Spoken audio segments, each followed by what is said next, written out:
Hi, I'm back again. I'm Mona Lisa Joshi, and this is my talk show called Mona Lisa's Talk Show.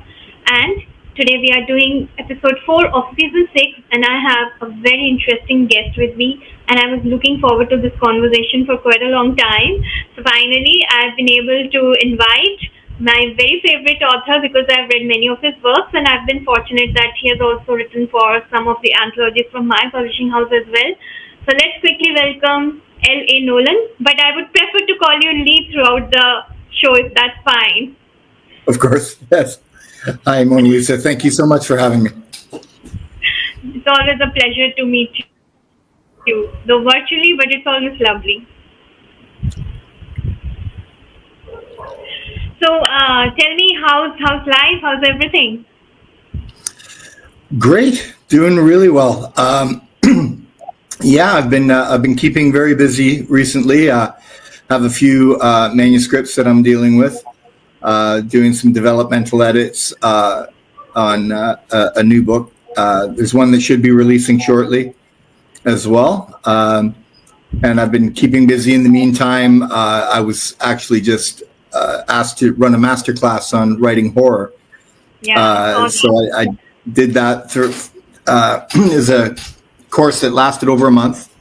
So really enjoyed that. That was sort of my first foray into being a mentor for an extended course. So really enjoyed that, and been very, very much involved in the Ink and Quill Collective, the writing community.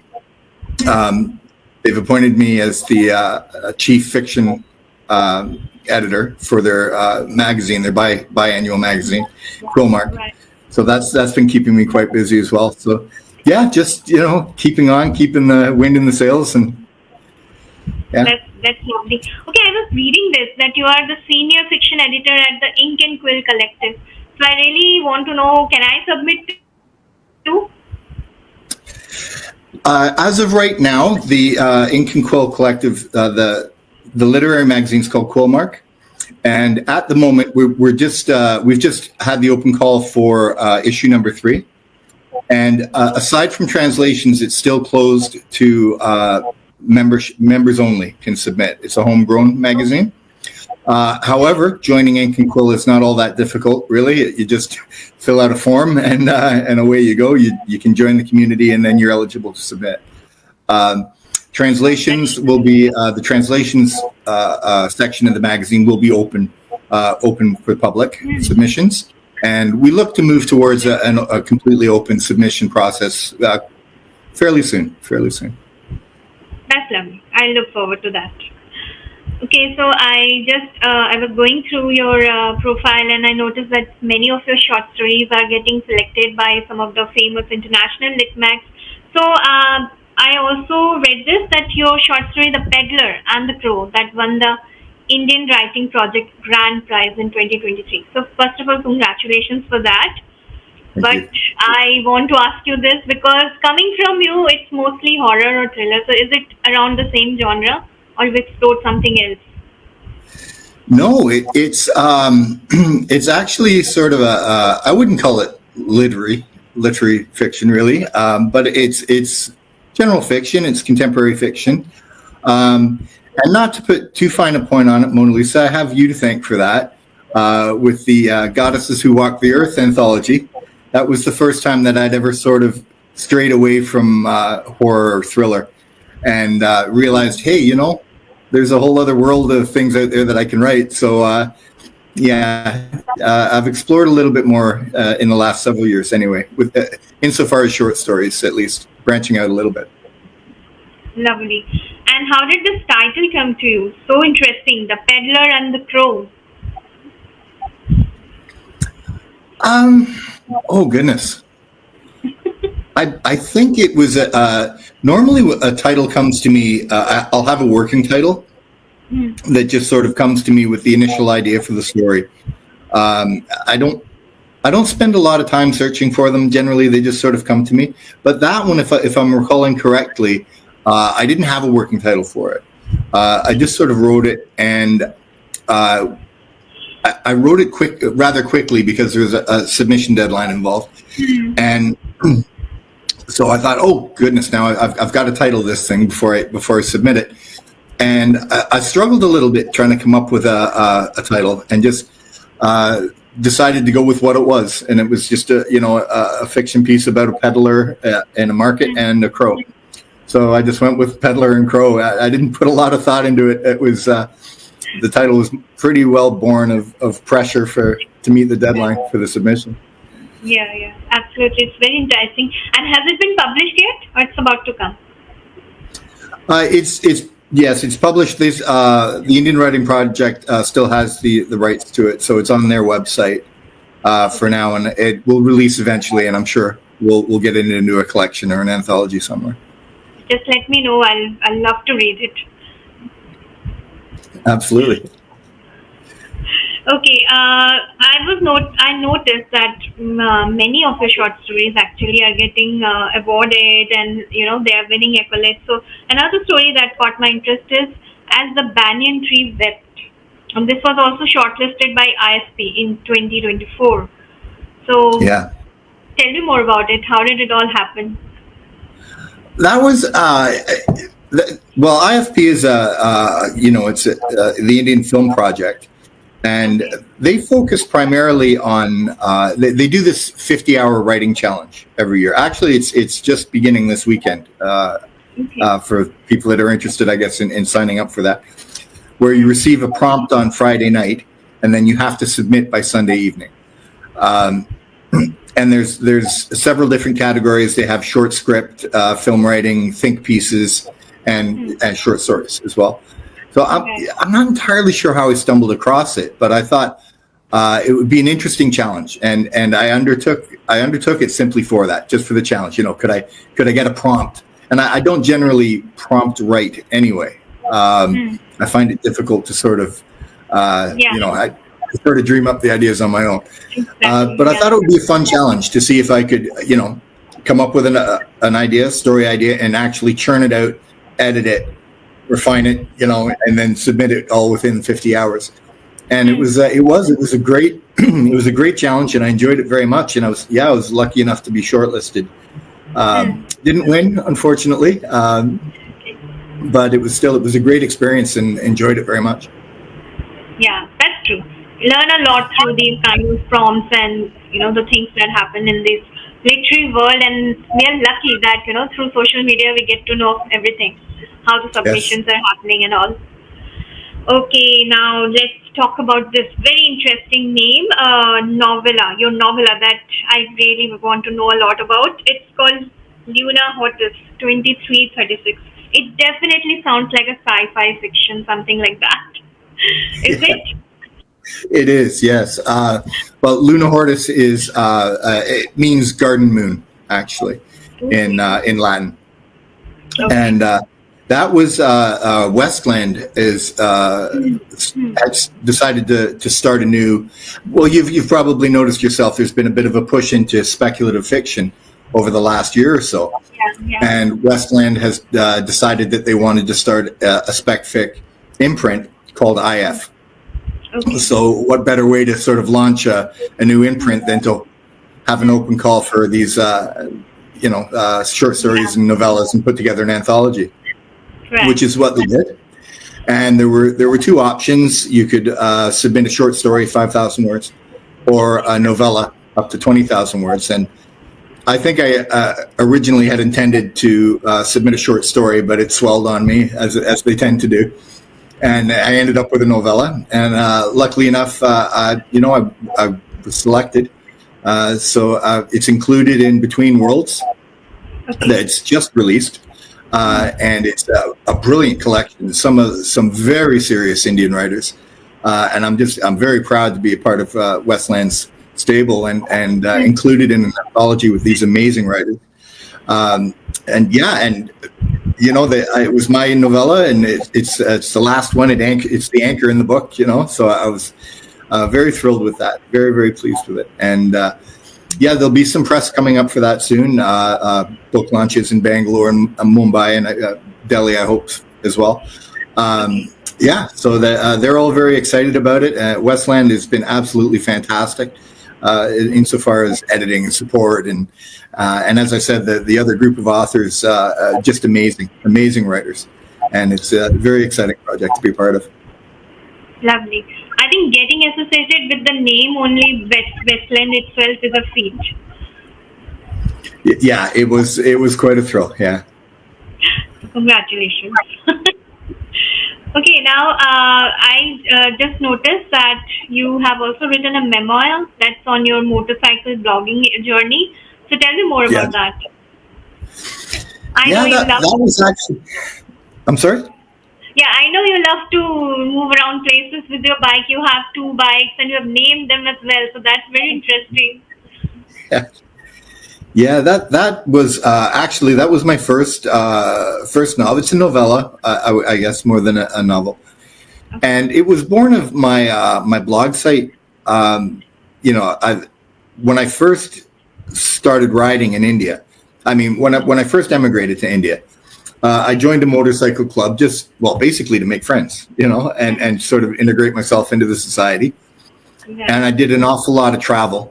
Like a lot of travel. I believe there's only 3 or 4 states that I haven't ridden through. I've ridden this country from Kanyakumari to Kashmir, and so I had all of these wonderful stories, from being on the road, and I started a blog site, more to sort of tell my friends back in Canada what I was up to, what I was doing.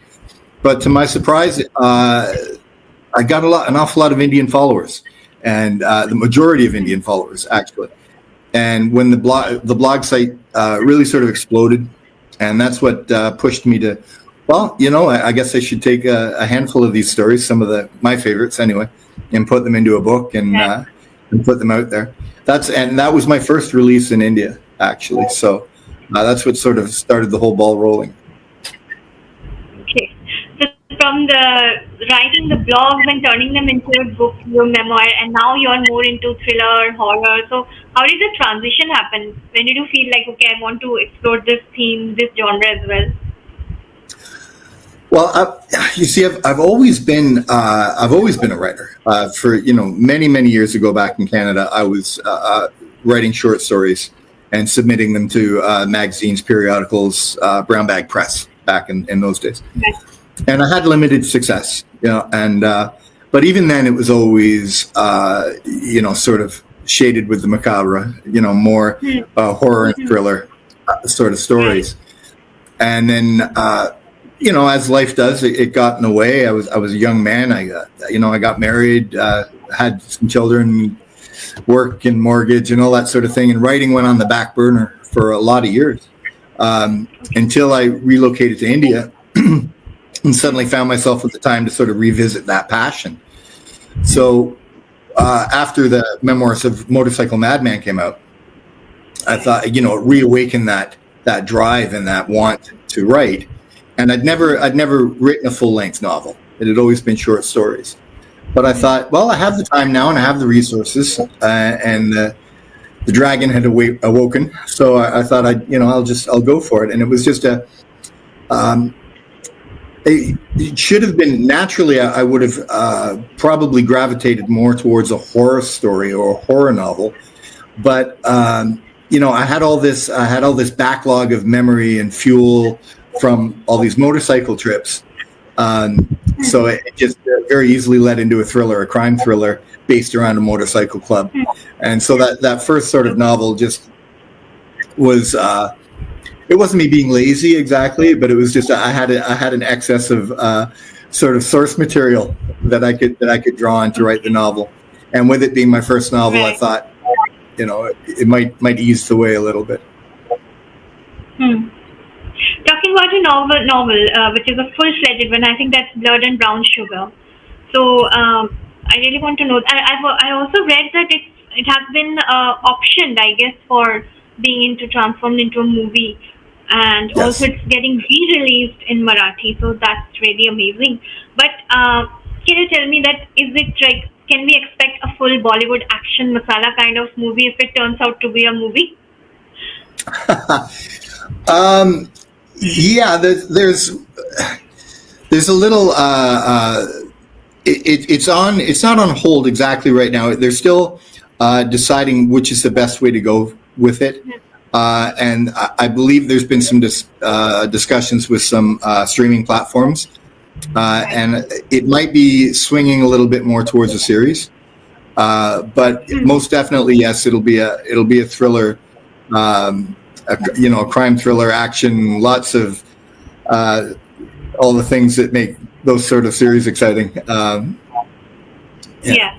So we'll see where it goes. It's I had no idea. It's I have no idea about making movies or series. It's a completely different world, and it's a process. These things don't happen quickly.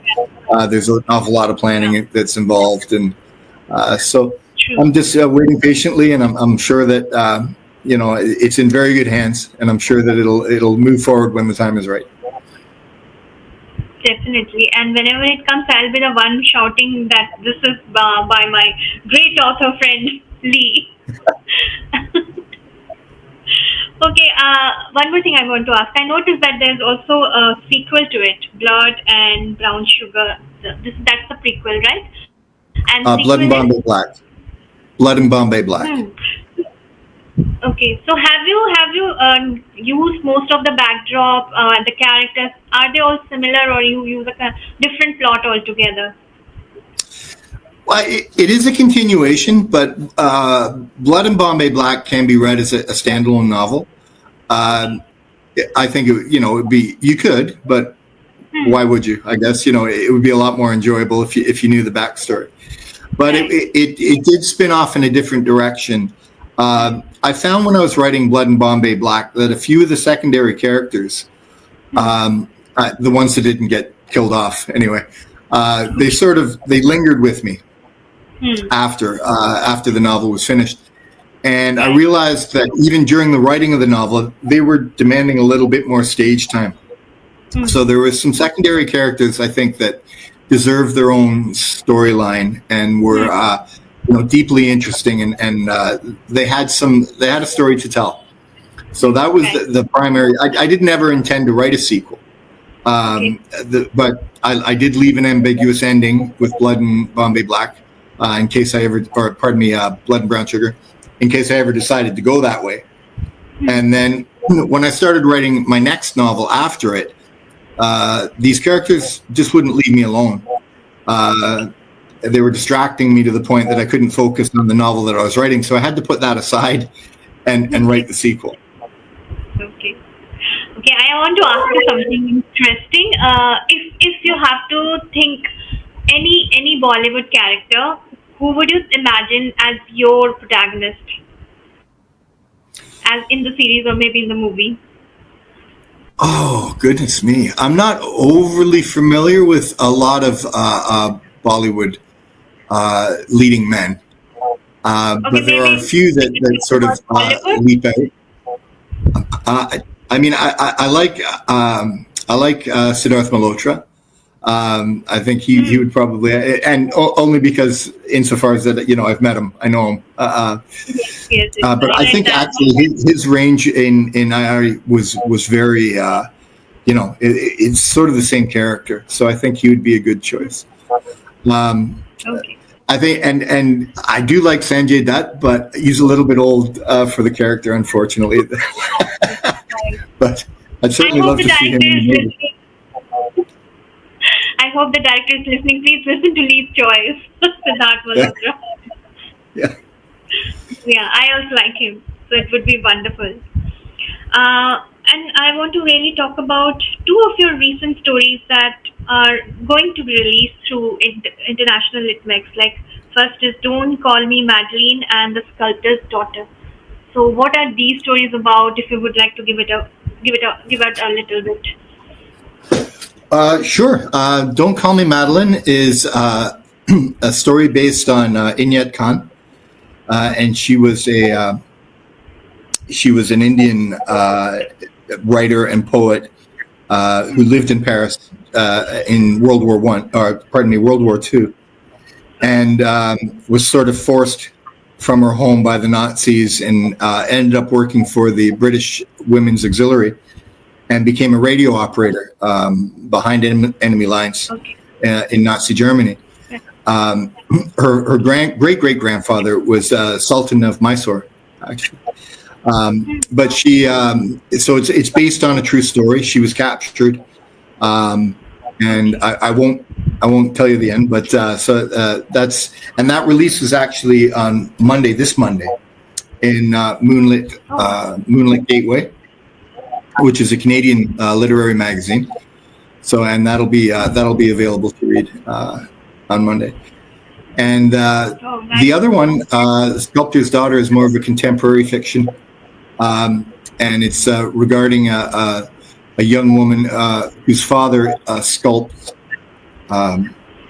religious idols, and she decides that she wants to take a different path, and she moves to New York and goes to art school in New York, and it causes some family tension and a little bit of friction. And through certain circumstances, she has to come back and sort of confront her father and confront her family traditions and see if they can't resolve them. So, and that'll be coming out shortly from Nomadology, which is a lit mag from out of Singapore, and it should be releasing this month as well. Lovely. Lee, I want to ask you this, that since you have been to so many places in India as well, and also you get the luxury to use the Canada and other places as your backdrop in the books. So does it come as a luxury to merge both the cultures and the differences of like countries and everything? Yeah, absolutely.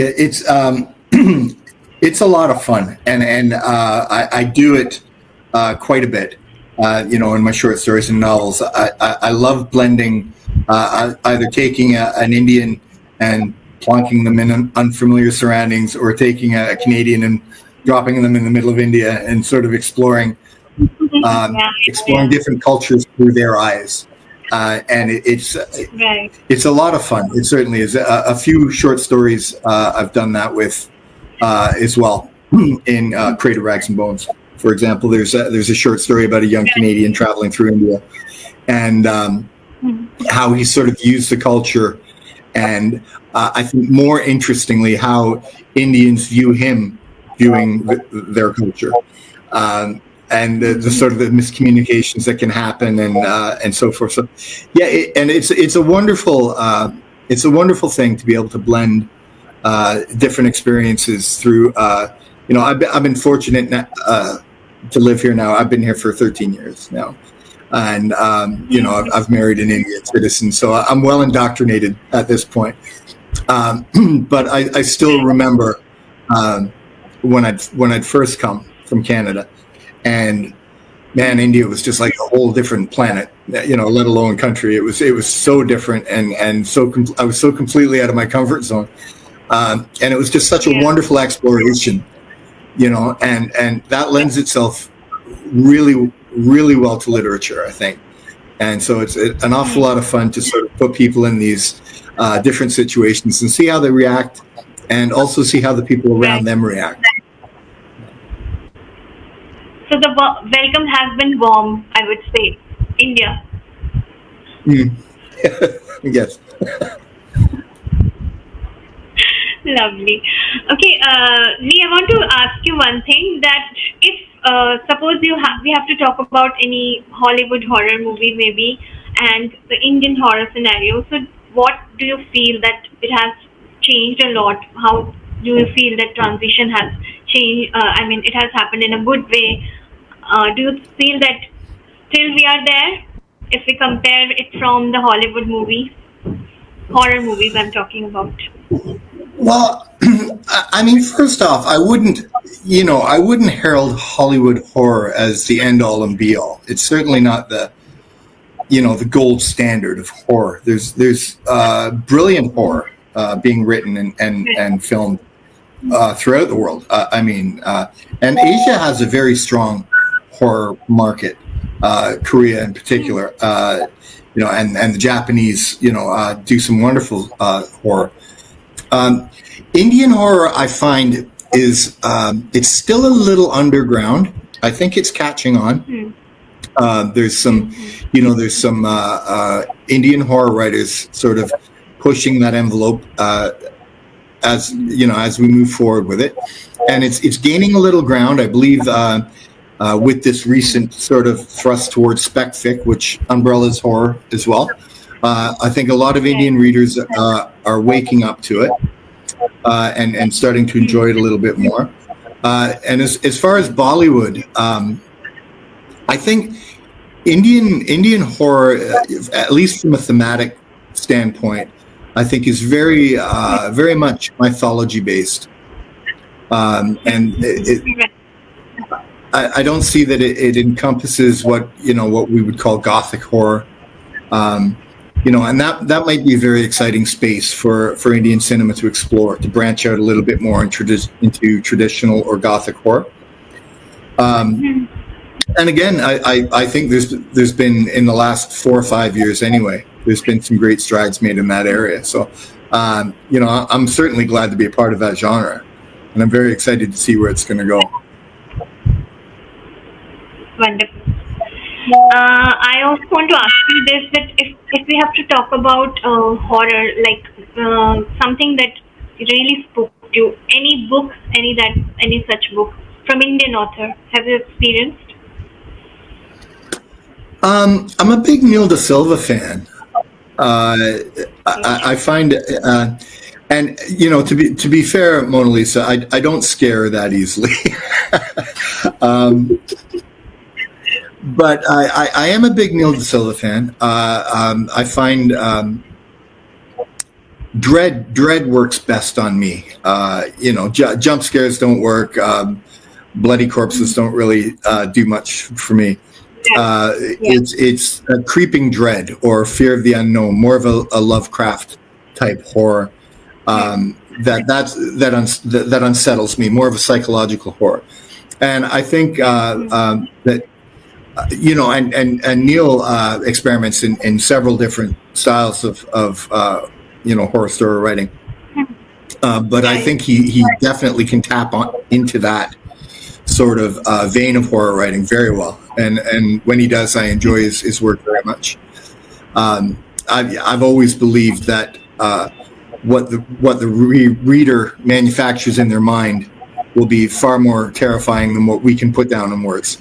So I've always much preferred that sort of psychological creeping dread rather than the jump scares or in your face monsters. Right. And can we expect any psychological kind of horror from you in the future? Oh, absolutely. Yeah. I do have a manuscript that I wrote last year. I've been unfortunately quite busy recently, so it's been pushed on the back burner. But it's more of a Gothic horror. It's about witches and witchcraft. Okay. Which is not so much what I was talking about. It's more the straight in your face horror. But absolutely, it's always been a genre that I'm very interested in, and I love exploring those different types of those different veins, those different threads of writing horror. And a true psychological horror would probably be something I'd be looking at, in the near future. Lovely. Okay, I want to discuss one thing with you. I had this interview with one of the paranormal psychological kind of writer who also writes and explores this theme. So he plays with the mind kind of stories that you must have read. So he told me that what he loves, he's a big Stephen King fan. So he was telling me that what he loves is that he can actually create a story out of anything, like maybe a mug. It could be a thing of horror, or even a like a toy or something. So he was telling me that what is the point of comfort is that if you do not know the world around you, you haven't been to places, but you have like the city or the town you're residing in, and that's like enough. You just have to create a story. Maybe like only a bed will work as a place thing of horror or an element of horror. So he has actually written a story where nightmares are happening only on the bed and a grim reaper or something like this. I'm not aware about because I haven't read his book. So are you kind of? I mean, would you agree that is it like also a good craft of using this technique that only maybe an object or anything like this can also be used as horror element? Absolutely, absolutely. I mean, the beauty of horror is that, and I agree completely with the beauty of horror is we're quite disingenuous horror writers because we bring you all of these fantastical monsters or these homicidal maniacs, Right. all of these things, but they're not really what we're talking about. You'll find at the base of every good horror novel is really it's a primitive fear. It's a fear of loss, or it's a fear of guilt, or it's a fear of betrayal. Um, Hmm. and what we'll do is we take these relatable fears that most people Hmm. can understand, and we'll put a face on them. Hmm. And so Right. if you're dealing with the fear of rejection, for example, Right. and then you make that as the base of your horror, as the moral core of your horror, of your message, and then you just need the monsters just to stand in, right? So it can be anything. It can be a brooch, it can be a twig off a tree, it can be a wolf in the night. It doesn't matter, because all you're doing Right. is taking that core fear and placing it within whatever vehicle works best for your story. So yes, absolutely, you can write a horror story. You don't have to go anywhere other than your mind if you want. You know, Right. yeah. Hmm. And last thing I would ask you here that I want to ask you that I see very less of you these days on Facebook or social media. So are you really writing some great projects, or you're just tired of social media? What's happening? Well, Mona Lisa, honestly, I've never been that good at social media to begin with. I Okay. try my best, but I'm certainly not as well versed at it as I suppose Hmm. I should be in today's day and age. But no, I have been extremely busy the last year or so. Um, Zed, I have one novel that should be coming out shortly. It's with my Hmm. agent at the moment, and Right. so the earlier part of the year was getting that in shape Hmm. to be pitched. And then I ran a master class on writing horror. So Hmm. that, as I mentioned earlier, and Yeah. so that took a long time to sort of get that syllabus together, and Hmm. a lot of time focusing on that. Then there was the Hmm. the, the short stories that you mentioned, that had to write Right. those. I knocked off another first draft at some point Okay. that's sitting waiting to be edited, and I'm actually working right now on another first draft with Tunij Solanki, who's graciously doing the developmental edits. So trying to get Right. that complete, again, ready for get it in shape to pitch. So, and of course, my duties at IQC keep me jumping as well. So it's been a very, very busy year, and sometimes, something has to sort of give way, and social media, and I hope I don't get any Right. backlash for this, but it is sort of the lowest rung No, on my no, no, ladder. no. It's the first thing that sort Definitely of our choice. first thing that's going to get sacrificed. So So it's a personal choice, of course. If you wish to promote yourself through social media, that's up to you because it comes as a boon as always. Like earlier, we didn't have that kind of technology and all, but definitely it has its downside as well. So we have to be cautious. Oh, wow. You're getting some comments here. Uh, Jyoti Sheshan is writing RDE masterclass was great. oh, thank you, Someone, Yoki. someone, Thank you. yeah, she must have attended your master classes. Wonderful. So, Lee, lastly, I would just like to ask you that you must have seen many, since you are a horror genre writer and a lover also, that you love this theme. You must have seen many horror movies as well. So did you ever feel in at any point that any such horror movie hasn't been made yet that will scare you, so you want to write, want that kind of story that hasn't been shown in a bigger picture yet? I'm sure there has. To pinpoint it directly, anything that ever has anything to do with witches terrifies me completely. I'm deathly afraid of witches. But to answer your question, is there a movie that hasn't been made that I'd love to see be made?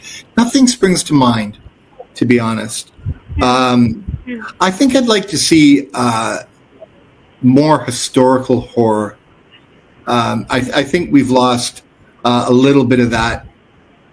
I'd like to see more Victorian horror, Edgar Allan Poe type horror. Right. Those sorts of things I think have gone a little bit on the lean side.